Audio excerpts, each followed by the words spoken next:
Naila Inara dari Kuala Lumpur katanya, Assalamualaikum Ustaz dan Da'i. Apakah hukum berkhatan bagi pesakit hemofilia, iaitu kegagalan fungsi darah tidak dapat membeku secara normal? Mungkin Ustaz boleh. Saya tak apa, adakah kalau buat khatan tu akan memudaratkan maksudnya? Mungkin. Saya tidak pasti maksud dia. Soalannya itu ya. Sebab khatan ini buat dalam fatwa, maksud dia khatan ini dia wajib dia tahsini. Makna wajib dia tidak wajib ni ada 3 bahagian. Daruriyat, hajat, tahsinat. So kita kena kawal semua ini. Ya. Okey. Khatan wajib dia sampai pangkat tahsinat saja. Kalau soalan sedemikian yang kita faham boleh mendatangkan bahaya untuk orang yang berkhatan, maka ditangguhkan khatan tersebut. Dan itu adalah fatwa ulama. Maksud dia benda-benda yang kewajipan ditangguh bila ada kemudaratan. La darar wala dirar. Ya, itu di antara kaedah. Tapi benda ni perlu ditanya secara jelas kepada pegawai dan kena, sebab benda ni kalau mau pada praktikal kena ajukan secara direct dan temukan dengan siapa-siapa pakar. Supaya kita tahu kes ini secara tepat. Tapi secara umum secara fiqh saya jawab begitulah. Tapi kalau dia nak tahu secara detail perlu dapatkan kepastian doktor dahulu dan kita jumpa dengan pegawai agama yang pakar baru kita bagi jawapan yang tepat. Sebab kita bukan bagi, saya katakan tempat di sini bukan untuk fatwa, hanya menerangkan tentang hukum syar'i sahaja. Tapi kalau benda tu nak dilaksanakan kena jumpa dulu doktor, pastikan dulu doktor kata pengesahan tersebut bahaya dan dapatkan daripada jawapan pakar. Kita ada majlis fatwa kita, setiap negeri ada jabatan fatwa dan rujuk kepada mereka. Kita kena rujuklah. Ya, wajib, bukan kena, wajib. Wajib rujuk Ustaz. Okey. Tentang situasi semasa, menyaksikan bagaimana ramai yang ada norma kehidupan baharu. Betul. Tidak terlepas juga iaitu petugas perubatan yang sebelum ini tak terfikir dengan suit PPE-nya, kemudian nak melakukan solatnya. Mungkin Ustaz boleh cerita, dan bagaimana pula, soalan kedua saya, tuntutan kepada petugas perubatan untuk memberi kefahaman dan memberitahu cara solat ibadat kepada pesakit. Silakan Ustaz. Ya, betul. Saya melihat SOP pun dah ada. Ya. Dan sembahyang mengikut kadar kemampuan. Ada yang terpaksa tutup dahi dengan mask dan sebagainya. Jadi tidak ada masalah sembahyang dalam keadaan darurat sedemikian walaupun tidak terbuka dahinya, tetap sembahyang sahih kerana menjaga nyawa. Sebab sembahyang al-aslu tidak boleh kita tinggal walaupun dalam keadaan sebagaimanapun. Walaupun tertutup di bahagian kepala. Itu hanyalah sebagai tahsinat, kewajipan yang tahsinat. Sebab dalam mazhab Hanbali tidak wajib. Dalam mazhab Syafi'i diharuskan ketika darurah. Misalnya panas dan seumpamanya. Ini bukan panas, ini melibatkan nyawa, lebih aula kiasnya daripada panas. Sebab dalam panas mazhab Syafi'i mengharuskan kita berlapis. Ya, walaupun dengan tempatkan yang bergerak. Walaupun tempatkan yang bergerak. Jadi tidak ada masalah sembahyang sedemikian. Cuma masalah yang saya lihat ialah bila mereka menunaikan solat, mereka tempat, saya tak pasti di Malaysia ke di mana, mereka sujud begitu saja.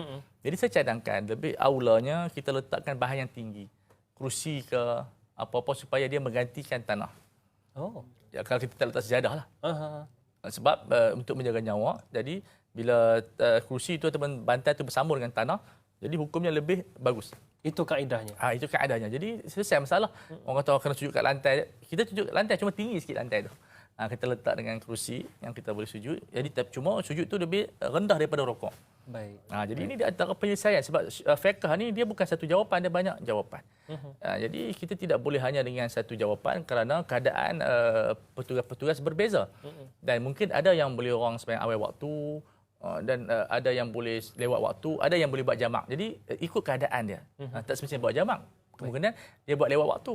Kemudian sambung terus sembahyang yang asar ataupun seumpama dengan dia.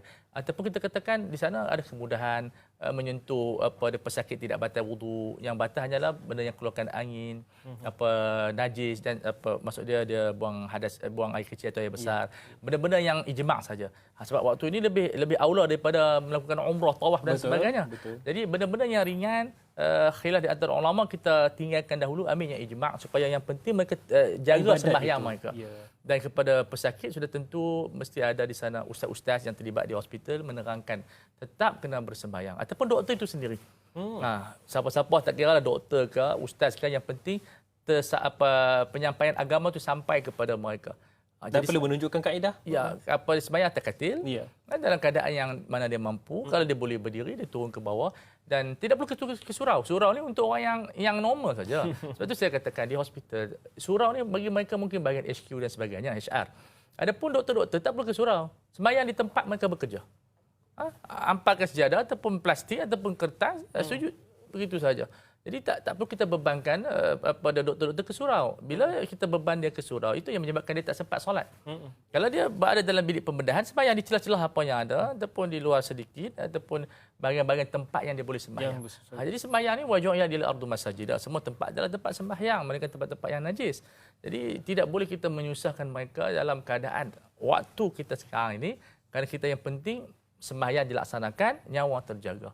Adapun benda-benda sunat, pada benda-benda tahsinat itu kita tangguh dahulu sampailah di balik rumah dan seumpama dengan dia. Sebab yang penting mereka melakukan kewajipan. Baca Fatihah pun tak apa, segerakan sembahyang dengan cepat. Tak perlu qomat apa. Itu dia. Masya-Allah. Dalam keadaan sedemikian pun ada cara-cara kaedah. Ya, kalau salatul khauf kita bersembahyang berlari, walaupun dia tidak khauf sekarang ni, tapi ada panggil khaufun am. Ketakutan umum tu berlaku. Takut berjangkit, takut dan seumpama dengan dia. Jadi sembahyang ala kadar yang tertunai kewajipan. Baik. Ustaz dan Dai, di sini saya ada satu soalan.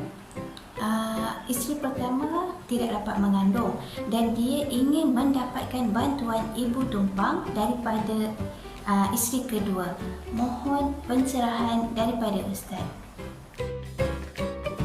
Isu ini sangat besar perbincangan di kalangan ulama.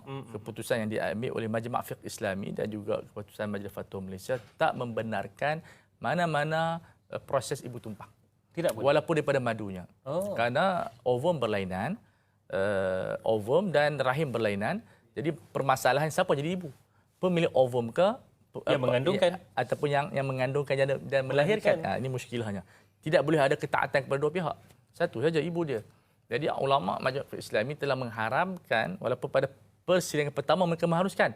Kemudian diharamkan secara ijma' dan sekarang ini pun kita mengharamkan kerana akan membawa kepada perpecahan dan pergaduhan. Yang cara yang terbaik kalau mereka tidak boleh mengandung, dia boleh ambil cari anak susu, dia mungkin makan pil untuk dia mengaktifkan hormon dia. Jadi anak madu dia jadi anak tiri, tak ada masalah. Jadi dia boleh berkawan baik dengan madu dia, jadi dia boleh dapatkan anak daripada madu, tapi tidak boleh menumpang. Walaupun madu dia. Tambahlah orang luar. Di barat dia izinkan secara civil. Jadi itu bercanggah dengan prinsip kemuliaan ibu. Tidak boleh ibu ada dua. Okey, jadi cara dia adalah dia mengambil anak angkat dan susukan ataupun dia itu anak tiri dia. Itu dan macam Allah uji dia. Betul. Allah Taala uji dalam bentuk tidak ada anak, sebagian aulia tidak ada anak. Jadi kita kena redha dan kita mungkin Allah Taala nak suruh dia aktif dalam kebajikan dan seumpama dengan dia. Ramai juga yang kita jumpa, mereka aktif dalam bidang kebajikan dan mungkin itu terbaik untuknya. Memang dia akan ada proses bersedih dan seumpamanya, tapi bila kita redha, insya-Allah lama-lama Allah Taala bagi buka pintu yang lebih luas lagi. Betul. Betul juga Ustaz, nanti tak pasal-pasal jadi pergaduhan. Anak tu ovum aku, aku yang mengandungkan. Itu muskilahnya. Jadi la tabaghadu wala tahasadu wala tanabaru. Jadi wala tadabaru. Jangan kita ni marah-marah, jangan kita bergaduh hasad dengki dan jangan berpaling-paling. Jangan berpaling. Jadi kalau buat macam tu akan tiga-tiga berlaku. Baik itu dia. Kita risaukan itu. Wala tadabaru, semua berpaling ni mak siapa ni, mak siapa, muskilah. Itu dia.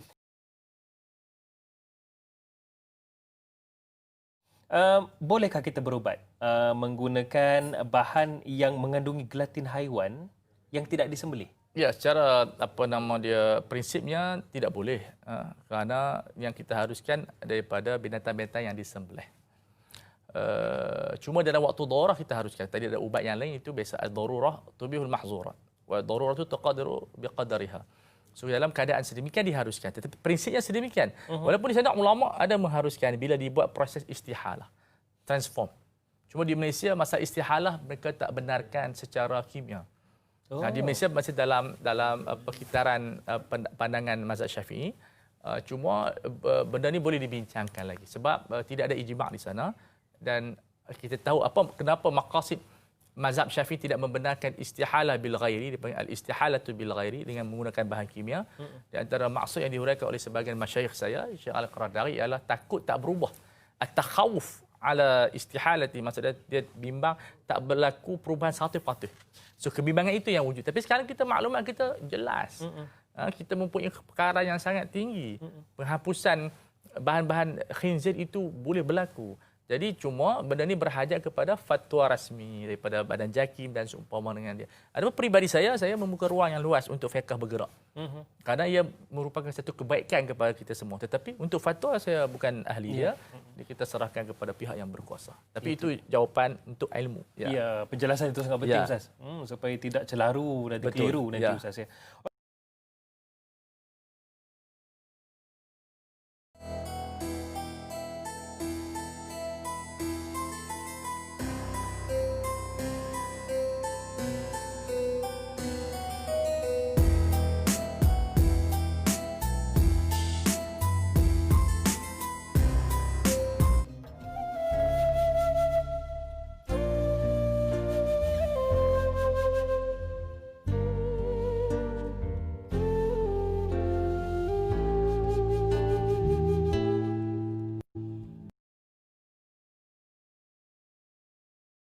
Ada satu soalan yang cantik juga. Mana dia? Daripada sahabat kita Baizura Mazlan. Ini situasi semasa. Ada yang berlaku banyak juga Ustaz. Katanya, Assalamualaikum Ustaz dan Da'i. Waalaikumsalam. Apakah hukum seorang wanita memotong usus supaya nak nampak cantik dan kurus? Ini ada rawatannya. Disebabkan pekerjaannya memerlukan dia nampak cantik dan menawan. Ini atas sebab pekerjaan. Tidakkah memotong usus itu seolah-olah menidakkan anugerah Allah kerana hilangnya nikmat makan? Bukankah Allah ciptakan kita sangat sempurna? Apakah pandangan Ustaz?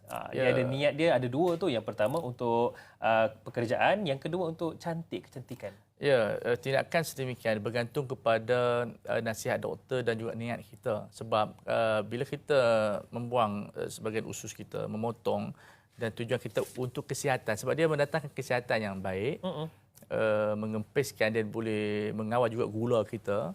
Jadi tindakan itu baik. Cuma kecantikan itu datang secara follow. Dia bukan niat asas. Tapi kalau kita niat asas, semata-mata nak tunjuk, itu boleh jadi haram sebab kita niat kita khuyala untuk menayangkan kecantikan kita kepada orang. Macam kita beli kereta mewah lah. Beli nombor mahal-mahal. Apa tujuannya? Kalau hanya untuk tujuan bisnes, kepentingan bisnes, tak apa. Tapi nak tunjuk orang dia yang kaya, itu jadi haram. So begitulah keadaan dia. Atas niat Ustaz. Niat kita. Sebab al-umur bil maqasidihah juga memberi kesan kepada niat kita dalam perubatan. Tapi kalau niat kesihatan, dia badannya besar, bahaya, kolesterol tinggi dan seumpama dengan dia buat proses pengecilan perutnya itu dengan di bawah keseliaan pakar. Tak boleh pergi kedai biasa. Kan yang swasta bahaya. Pergi tempat yang mesti ada lesen yang betul. Sebab itu kadang-kadang bila pergi tempat yang kadang-kadang pergi overseas buat begitu, kadang-kadang mendatangkan kemudaratan yang sangat besar. Dan ramai orang yang buat dan ada yang berjaya, alhamdulillah, badan dia pun kurus, dia pun nampak semak, dia pun sihat. Cuma makanan makan dia punya portion kecil sajalah. So kalau niat untuk kesihatan, untuk rawatan dan seumpama dengan dia di bawah seliaan doktor, maka ia adalah harus. Tapi semata-mata untuk menaikkan kecantikan itu sudah tentu berdekat kepada pengharaman. Ya. Itu dia atas niat Ustaz ya. Betul. Tentang derma organ. Okey. Ramai juga yang bicarakan itu dan ini di media sosial terutamanya. Apakah antara hukumnya menderma organ?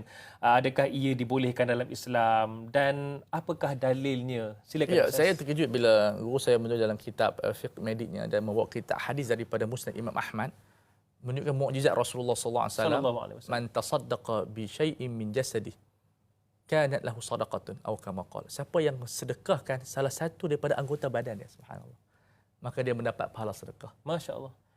Dulu ulama menafsirkan sedekah jasad ini dalam bentuk tolong orang. Rupa-rupanya hadis itu adalah bentuk literal sedemikian. Boleh dipakai sehingga kini. Hadis rijal yang semua sahih menunjukkan Nabi dah diberikan maklumat oleh Allah Subhanahu Wa Taala akan berlakunya derma organ. Dengan syarat-syaratnya, tidak berlaku kemudaratan dengan izin, syarat-syarat yang telah saya sebutkan dan Majlis Fatwa sebutkan. Cuma kita fokus, rupanya Nabi telah memberikan satu berita kepada kita, tanabbu, bahawa akan berlaku sedemikian rupa dan siapa yang dengan ikhlas mendermakan sebahagian jasadnya seperti salah satu buah pinggang, kornea, kulit dan seumpama dengan dia, masa dia hidup ataupun dia mati, dia mendapat pahala sedekah. Bahkan Syekh Qardawi menganggap itu di antara ibadat yang paling terbesar dalam sedekah. Jadi ini satu benda yang menggembirakan orang yang menderma, yang yang berdaftar. Sebab itu kita galakkan orang bila nak meninggal dia daftarkan untuk mendermakan sebahagian anggota badannya kepada mereka yang memerlukan. Dan banyak kes yang menyelamatkan. Saya pernah forum dengan orang yang menderma dia punya hatinya, anak dia meninggal, dia dermakan, orang tu hidup, dan orang yang rosak buah pinggang menerima buah pinggang itu. Betapa gembiranya, 16 tahun tak pernah kencing. Allah. Dia dapat buah pinggang, dia boleh kencing. Rupanya kencing ni sedap. Nikmat tu. Ya, rupanya kita duk malas kencing, rupanya sedap rupanya. Jadi kita tengok betapa besarnya nikmat yang Allah Ta'ala berikan kepada mereka yang menerima organ. Jadi bila benda tu baik, kenapa kita nak mengharamkan? Dan majlis fatwa kita pun mengharuskan dengan syarat-syaratnya. Jadi tak perlu ada di sana pertengkaran yang luas, pergaduhan. Memang ada khilaf di antara ulama kerana ketika itu kejayaan tu belum lagi kuat. Permulaan semua tu biasa. Tapi sekarang ni kejayaan tinggi dan seumpama dengan dia, manfaat dilihat oleh semua orang. Kita ada pusat derma, kita ada macam-macam yang mana menyelamatkan nyawa kita. Itu adalah tamadun kemanusiaan. Jadi tidak ada masalah. Hadis pun ada, ayat Quran pun menunjukkan kepada wa ta'awanu 'alal birri wat taqwa. Jadi itu yang difatwakan dan itu yang kita tunjukkan fatwa kepada masyarakat. Ya. Baik Ustaz, alhamdulillah. Assalamualaikum Ustaz dan Da'i. Waalaikumsalam. Soalan saya, kita ada banyak perubatan Islam. Tetapi ada sebahagian daripada kita suka berubat dengan tabib Cina dan juga pusat-pusat perubatan tradisional bukan Islam. Bagaimana hukumnya, Ustaz? Sebenarnya dalam perubatan, kita tidak melihat kepada agama ataupun bangsa. Tidak ada. Melihat kepada kepakaran. Baik. Sebab Nabi pernah dia menyuruh sahabat merawat daripada orang Yahudi. Dan Raja Rom hantar doktor kepada Rasulullah SAW. Konsepnya dalam hadis Nabi menyebut ayyukum atab, siapa yang lebih pakar. Betul, kalau kita ada doktor Islam, doktor bukan Islam lebih pakar, kita ambil yang lebih pakar. Yang lebih menjamin keselamatan dia. Dan ini yang perlu kita faham. Medik dia bukan isu agama. Dia isu kemanusiaan. So mana-mana yang ahli perubatan yang pakar yang boleh menyelamatkan nyawa, kita terima, tak ada masalah. Ini yang perlu difahami oleh masyarakat supaya kita tidak menjadikan agama ini sebagai penghalang kepada kemajuan. Yang menghalang kemajuan bukan agama, sebab agama di sisi kita adalah ilmu di sisi kita adalah tuntutan agama. So tidak ada pertembungan sains dengan agama. Yang berlaku adalah kefahaman kita yang bermasalah, yang menganggap sains ini adalah seteru kepada agama. Itu adalah fahaman fahaman dahulu yang kita yang meletakkan benteng yang tak betul. Islam menyeru kepada kaun alam semesta dan menggunakan semua alam ini kepada manfaat manusia. Hatta kepada darah kita ada rawatan dipanggil PRP. Menggunakan plasma platelet rich, itu darah plasma itu boleh dirawat untuk jantung, untuk tulang. Dulu plasma darah ni orang buangnya, tapi rupanya darah Allah Taala buat ubat kepada kita. Masya-Allah. Sebab itu kalau orang belajar sains, ubat-ubatan racun dan sebagainya, sebagai racun adalah ubat. Racun itu boleh buat jadi ubat. Jadi manfaat kepada kita, maka diharuskan dalam keadaan yang diperlukan. Sebab itu kata ulama, Sayyidina Ali radhiyallahu taala anhu, atahsabu annaka jirmun saghirun wa fika inta alamul akbar. Jangan kamu sangka kamu ni satu jirim yang kecil, dalam badan kamu ada semua benda. Rawatan ada dan seumpama dengannya. Rupa-rupanya darah kita pun ubat. Subhanallah. Allahu Akbar. Darah itu pun boleh jadi ubat. Masya-Allah. Saya terpanggil untuk berkongsi sedikit bagaimana sebenarnya pernah saya terlihat dalam satu dokumentari bagaimana bisa ular itu pun boleh menjadi perawat kepada bisa ular yang kalau lain. kita pelajari, dia adalah rawatan kepada sebagian ubat. Tapi kena betul-betul orang yang buat tu betul. Itu dia. Assalamualaikum Ustaz, Da'i serta kru. Waalaikumsalam. Apakah hukumnya jika seorang doktor cuai sehingga menyebabkan kesakitan, kecederaan, kecacatan atau kematian? Ini undang-undang dalam Akta Negligence, kecuaian, dan itu ada dalam kecuaian doktor. Sudah pasti dia akan dibawa ke mahkamah, dibicarakan dengan pembuktian kecuaiannya sebab apa dan seumpama dengan dia. Sebab itu selalu kita pergi hospital, saya nasihatkan supaya sistem kita perlu diubah juga supaya ada rahmah kepada doktor. Waktu kerja dia, waktu tugas dia, dan kita mesti lihat semula, review semula kenapa doktor cuai. Kadang-kadang atau doktor kadang teraksiden di tengah jalan pun ada. Sebab ongkos terlampau lama. Jadi perlu kita tengok sistem supaya sistem ini ada mizan yang sahih dan rahmah kepada mereka. Jadi kecuaian doktor tu mesti ada asbab dia, tidak boleh berlaku dengan punca semata-mata dia cuai, tapi mesti mungkin tidur tidak cukup dan seumpama dengan dia. Sudah tentu didenda. tertentu dia ambil tindakan. Sebab tu sekarang ni doktor pun akan diminta ada insurans dan seumpama dengan dia sebab tak banyak orang pula yang kadang mengambil kesempatan pun dah. Doktor buat silap sikit kita minta claim lebih daripada apa yang itu. Kadang-kadang ada pesakit-pesakit pasien yang otak dibijak. Dia tengok salah aja dia saman.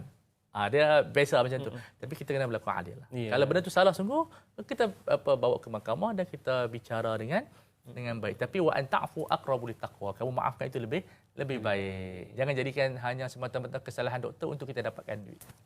Itu dia niat lain pula Ustaz. Banyak orang.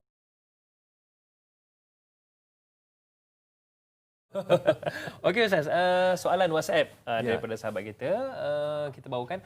Katanya, Assalamualaikum Ustaz dan Da'i. Waalaikumsalam. Soalan saya, jika kita bermazhab Syafi'i tetapi kita memilih mazhab lain hanya untuk ingin memudahkan, kerana ingin memudahkan apa-apa urusan biasa yang kita lalui, adakah hal ini dibolehkan? Mungkin terutamanya ketika dalam perubatan. Silakan. Dalam perubatan kita bukan bermudah-mudah ini untuk kita melestarikan hukum syariah. Bermazhab Syafi'i bukan bererti tidak boleh berpindah. Dan ini ijma' para ulama hatta Syafi'iyah sendiri mengharuskan bertaklid kepada mazhab yang sahih bila kita ada keperluan. So tidak ada timbul isu bermudah-mudah dalam isu ini, adalah isu untuk melaksanakan syariah mengikut kemampuan kita. Jadi kita bukan merujuk kepada di sini, merujuk kepada ahli fatwa. So dipanggil di sini al-talfiq bi ghairi qasdin, at-taqlid lil ghairi. Kaedah-kaedah fatwa yang saya sebutkan ini mengharuskan dalam keadaan kita sekarang ni bertaklid kepada mazhab yang lain untuk lestari syariah itu. Kalau tak buat macam ni, orang akan berlaku dalam keadaan dosa, dalam keadaan tertekan sebab mereka tak laksanakan syariah, tak buat hukum Allah, tak sembahyang dan seumpama dengan dia. Kita menyusahkan mereka. Jadi kita yang menyebabkan mereka lari daripada berinteraksi dengan syariat Allah Subhanahu Wa Taala. Kita nak mendapatkan jawapan. Ya, sebab kita bukan suruh pergi jumpa orang tepi jalan.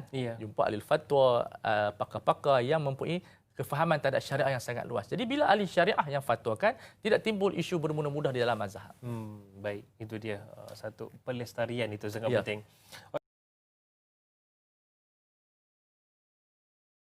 Okey Ustaz, hari ini kita bicarakan tentang topik yang besar sebenarnya. Sangat besar. Iaitu fiqh perubatan. Selalu kita buat seminar ni. Itulah, ini seminar punya topik ni, tapi kita buat rancangan 2 jam. Tapi alhamdulillah para penonton terus setia. Jadi mungkin sebagai satu kesimpulan, satu ingatan ataupun pemudah cara bagi semua faham tentang topik kita hari ini, apakah kesimpulan daripada Ustaz? Yang pertama, kita mesti mengetahui perubatan moden atau perubatan yang berdiri di atas kajian adalah tuntutan syariat. Dan kita perlu berinteraksi baik dengan dia. Dan yang kedua, mesti ahli perubatan berinteraksi dengan syariah juga, supaya mereka tidak terkeluar daripada syariah. Dan yang ketiga, kita sama-sama membantu doktor, dan doktor memberi bantuan kepada kita dan kerajaan dan juga masyarakat sentiasa menyanjung dan memberi kasih sayang kepada mereka ini, kerana mereka lah yang menjadi benteng nyawa kepada kita. Dan mereka sangat membantu dari pertumbuhan ekonomi. Sebab dari sudut sumbangan kesihatan, perubatan ini dia boleh membantu lebih 30% kepada kemajuan ekonomi. Sebab kalau kita sakit, pertumbuhan ekonomi pun tak berlaku daripada orang yang sakit. So dengan wujudnya kerjasama yang jitu, bantuan kepada mereka, elong yang diberikan kepada mereka, memberikan rangsangan yang kuat, elong yang tinggi kepada mereka, sebab duit pun perlu juga. Jadi diberikan kepada mereka sebab mereka lah yang menjaga kestabilan kita, mereka yang menjaga keamanan mereka kita. Kalau mereka bagi laporan yang tinggi, kita pun takut. Jadi mereka siang malam bekerja untuk kita. Mereka ni lebih kurang seperti tentera yang duduk di sempadan-sempadan. Jadi saya ucap tahniah kepada pihak ahli perubatan dan mereka yang terlibat dalam perubatan. Mereka adalah malaikat rahmah dan kita sayang kepada mereka dan kita mengharapkan mereka bekerja untuk kita dan sama-sama kita bangunkan perubatan ini dalam bentuk yang diredai oleh Allah Subhanahu Wa Taala. Terima kasih kerana memberi peluang kepada saya untuk menguraikan fiqh perubatan yang sangat penting. Terima kasih Ustaz. Sebagai memurnikan kita pada pagi ini, mungkin Ustaz boleh mengetuai bacaan doa, silakan. Bismillahirrahmanirrahim. Alhamdulillahirabbil alamin. Wassalatu wassalamu ala sayyidil mursalin wa ala alihi wa sahbihi ajma'in. Amin. Rabbana zalamna anfusana wa illam taghfir lana wa tarhamna lanakunanna minal khasirin. Allahumma ati nufusana taqwaha wa zakkiha anta khairu man zakkaha anta waliyuha wa maulaha. Allahumma inna nas'aluka ilman nafi'a wa rizqan tayyiban wa amalan mutaqabbala. Rabbana atina fid dunya hasanah wa fil akhirati hasanah wa qina adzaban nar. Wa sallallahu ala sayidina Muhammad wa ala alihi wa sahbihi wasallam. Walhamdulillahi rabbil alamin. Amin, amin rabbil alamin. Alhamdulillah, terima kasih Al-Fadhil Ustaz Fawaz kerana sudi bersama dengan kita. Sama-sama, saya terima kasih. Dalam sibuk hari-hari itu sampai sempat juga datang sini. Terima kasih Ustaz. Terima kasih banyak.